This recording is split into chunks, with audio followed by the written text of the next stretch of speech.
It's Facebook Live Day. Hi, everybody. It's Thursday, and today we are going to explore a little bit about ticks. And I generally do a tick class every spring to reacquaint us with how to take care of ourselves when we're out in the forest and walking in tall grass and things like that. And just how to be empowered so that we're not in fear of these little creatures. They are starting to come out in our area. I think there was one, my son was on a trip yesterday and one of his classmates found one. And so nothing to be, totally crazy, wild, scared about, but definitely to be educated and to be safe, just like bears in our area or just like other creatures that you have maybe in your area. It's good to be aware and good to be informed as to what to do. So I'm going to do a little short version of the class that I usually do in person, and then I might go into more detail in an actual online class, because I don't think I can share as much here as I want to, and it is important to just to be educated and to be informed as to these lovely ticks that we share our planet with. So the information that I use for ticks comes from an organization in West Bank, BC. So it's a local organization, so I really trust them. And they also talk about Lyme disease, so they're very educated that way, and I feel that they have done a lot of research. So the website is canlyme.com, so that's CANLYME.com. So I can post that in the comments as well so that you can go to their website. They've got some great videos too, some great resources for kids also, because they need to be aware also as when they are out and about in the great outdoors. So this pamphlet here, I have lots. If you would like one, I don't mind popping it in the mail to you. It talks about early Lyme symptoms. So if you have been bitten by a tick, what to look for, and how to treat that, and just some common misinformation that we've been taught. We are often taught to look for a bullseye when you have a tick bite, and that's important, but it's not always an indicator. So I guess Lyme disease can be transmitted by a tick with a bullseye mark on your skin or not. So it's always good to take precautions if you have been bit by a tick. So, and also wearing a good repellent. So we're going to make a tick spray today and show you what oils you can be using in that. So just some general overall things to do: cover up. So tuck your pants into your socks.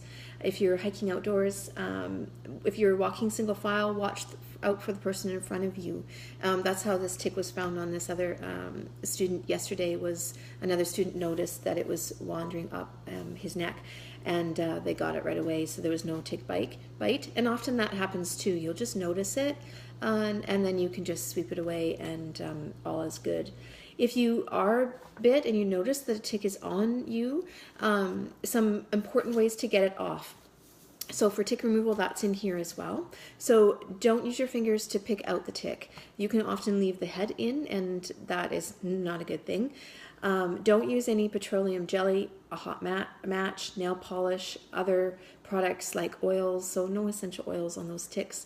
They don't like them, and what often happens is if you put those things on them, so if you put some jelly or hot match or anything that's going to traumatize the tick, it will puke out the poison that's in their mouth, and then contaminate you. So if you can use either a tweezers, or there's a special tick tweezer to use, which gently pulls them out stress-free for them and for you, and pulls them out intact, and then you're not going to get that backslash or whatever regurgitation back into your system. Sorry, this is a kind of a graphic Facebook Live, I'm sorry. But it's important, and Lyme disease is not a fun disease to have. It's very hard to treat once you're full on in symptoms. Very easy to prevent. So early detection is really important. If you notice a tick, save the tick, put it in a plastic bag with a little cotton ball to give it a little bit of so it doesn't get squished, and has some good air in there so to keep it alive. And then take it into your doctor so they can have a look at it. They'll send it away, and if you have been bit, they'll test to see if it carries that Lyme disease. And if it doesn't, you're good to go. And if it does, then you can start a round of treatment, antibiotics. I believe it's antibiotics that they start you on right away. And that is really highly effective for stopping the growth of the Lyme disease. So it's good. Early detection is always important. But do always seek medical attention right away if you have been bit. Just go to your doctor. That's always the best way to do. Don't risk it. So again, I've got lots of these pamphlets. I can pop one in the mail to you if you wish. And I also have these little cards, which are great to keep in your wallet if you just don't remember. So it tells you how to remove the tick. So it says if the tick is removed within 24 hours, the chances of it transmitting Lyme disease or other infections are much less. Use fine point tweezers to grasp the tick as close to the skin as possible. Pull gently, avoid squeezing the body of the tick, clean the site of the bite, wash your hands and tweezers with a disinfectant, and you may want to wear protective gloves. Put the tick in a small container, like a pill container, and bring it into your doctor for identification.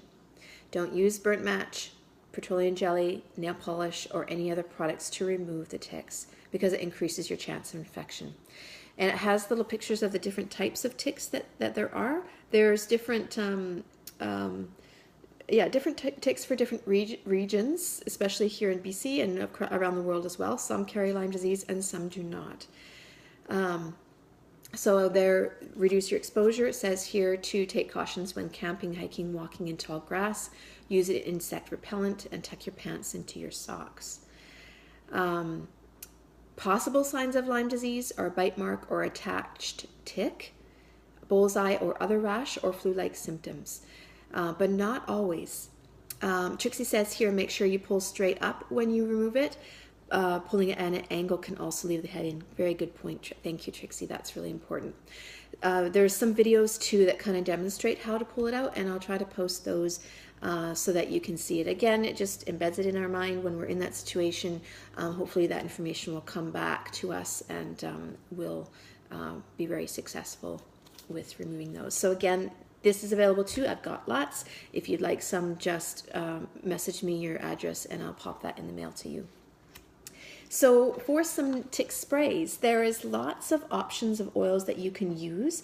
I usually double up and do a spray that's good for ticks and for mosquitoes and flies as well. I just kind of put all the same oils in. I usually choose about 5 different oils, and I have a list of 8 or 9 oils that are all really good for insect repellent. So they vary from lemongrass, Palo Santo, and I'll talk a little bit more about these, but I just want to give you the list of what they are. So it's lemongrass, Palo Santo, eucalyptus, peppermint,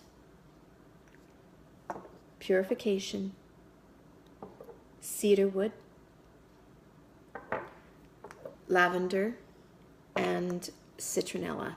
So if you have a starter kit and you don't have a lot of other oils, the oils that are in your starter kit are peppermint, purification, and lavender. So all the other oils, your lemongrass, Palo Santo, eucalyptus, cedarwood, and citronella, you can order separately. So I wanted to give you enough lead time. So we're halfway through April. So if you're going to be placing an order later this month or beginning of May, you might want to consider adding some of these on if you're going to be making your insect repellent and your tick spray, because they're all really good ones to have throughout the summer. So all of them are available through the Canadian market except for the Palo Santo. The Palo Santo is available through the US market, so it's just a matter of changing your shopping cart when you're logging into your account to the US shopping cart and to get that Palo Santo. One of the reasons that I love Palo Santo is because it's also really good for spiritual enhancement too. It's very grounding. I actually use, it's from a tree. So Palo Santo is a tree in Brazil and Peru. There's a few other places that it grows. And I burn those every day. Actually, I burn Palo Santo sticks every day just to help clear the air in my and also to ground me and get me ready for the day. So that's what I use it for outside of tick spray, but I find it really effective for a tick spray as well. All of these as well can be used for your dogs. So last year around this time, my dog came back from the forest with a few ticks on his back. It was still in his hair, wasn't actually attached to his skin. So I swept them all off, and then I sprayed him down every day before he would go out into the forest, and he didn't come back with any more after that. So definitely good, safe for your animals too, and good to spray them down so they're not bringing the ticks into your house, because who wants that? So again, if you've got those three basics, the purification, lavender, and peppermint, you can start with those and then add the other ones as well. So the citronella is going to be a really good one for mosquitoes.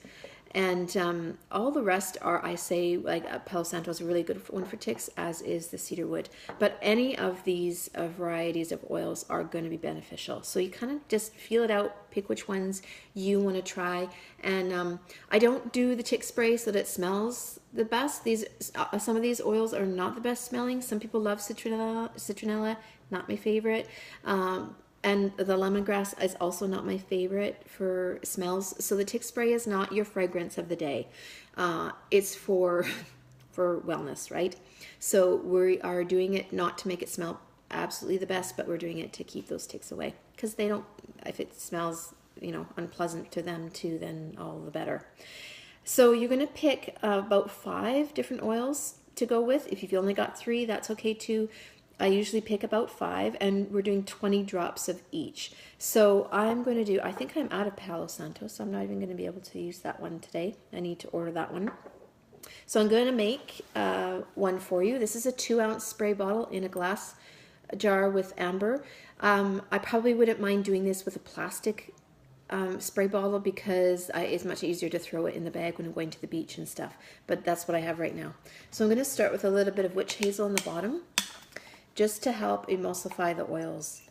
That's really the only reason, and it also kind of gives it a little bit of just more gentler on the skin, especially if you're doing it directly onto your skin. But again, you can do your skin, you can do it on your clothing, you can make a bracelet, put it on there, however is easiest for you. If you are doing it in a bracelet, this container has a spray, but you might want to use one of those these kind, you know what I mean? Like I don't know what it's called, the squeezy thing. And then you can squeeze up the repellent, and then if you have a bracelet, you can actually like drench the bracelet a little bit easier than you can with a spray bottle. So that's what I'm going to try this year, and also do that on the dog's collar. So just soak the dog's collar every day or two to keep it nice and fresh. So I'm going to do definitely some lemongrass, definitely citronella, and cedarwood. Yep, I got cedarwood here, peppermint, and eucalyptus. Those are the 5 that I'm going to do. If Trixie asked, can you spray it on your kid's hair? For sure, yes. I do have a lice repellent, a lice spray, so I wouldn't use this one specifically for lice, but definitely for ticks. It's going to be fine for that as well. I wanted to tell you about the purification. So the purification already has lemongrass, rosemary, tea tree, myrtle, and citronella. So it already has the lemongrass and the citronella in it. So if this is one that you have, then use that one to get the benefits of all the other ones. So let's do 4 drops of each of these, and we'll swirl it around. So I'm going to start with the lemongrass, so 4 drops.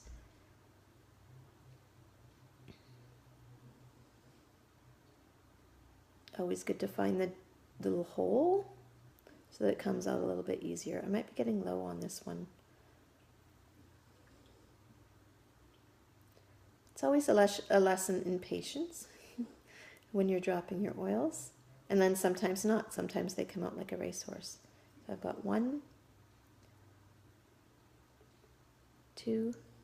You know what? It's really getting low. So when that happens, I just pop the lid off. I've showed you this a few times. So I've got the little stopper in there, and then slowly drip them in. So I've got 1 drop so far, 2, 3, 4. And citronella, I'm going to do 4 drops of that too. 1, two, three, four. It's a nice free-flowing one. Some peppermint, 4 drops. 1, 2, 3, 4. And some cedarwood.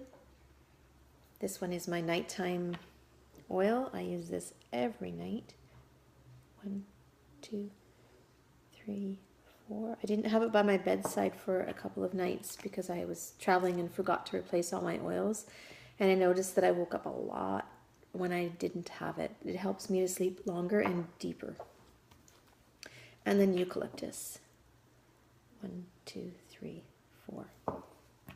And then we're going to chop it up with water. And I realized my water is just out of reach. I forgot to bring water over, so I'll do it from my water bottle. So actually give that a little swirl first. Mix those oils in. It's not bad. That's actually, I mean, considering some insect repellents are pretty horrendous. It's definitely bearable. And then fill it up with water.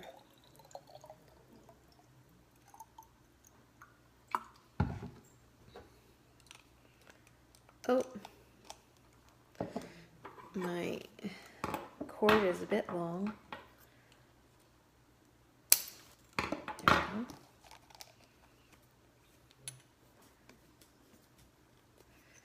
There we go, ready to go.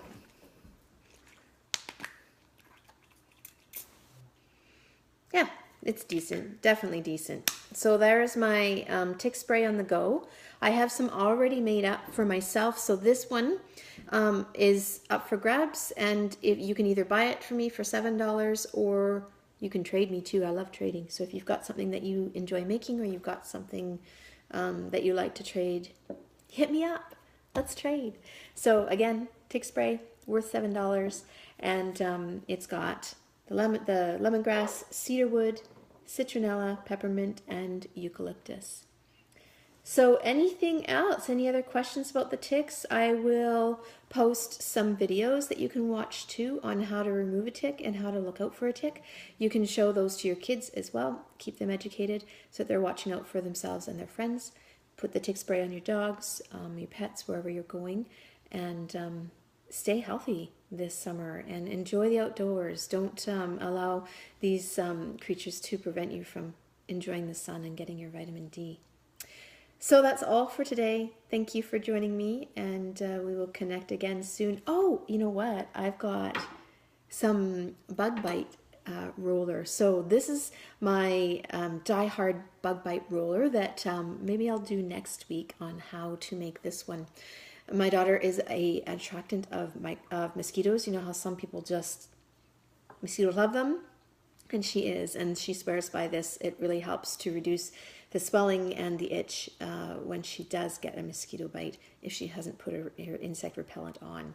So yeah, really great to have in your beach bag as well. So next week, how about that? We'll do that. Okay? Have a great Thursday, and we will connect again soon. Bye-bye.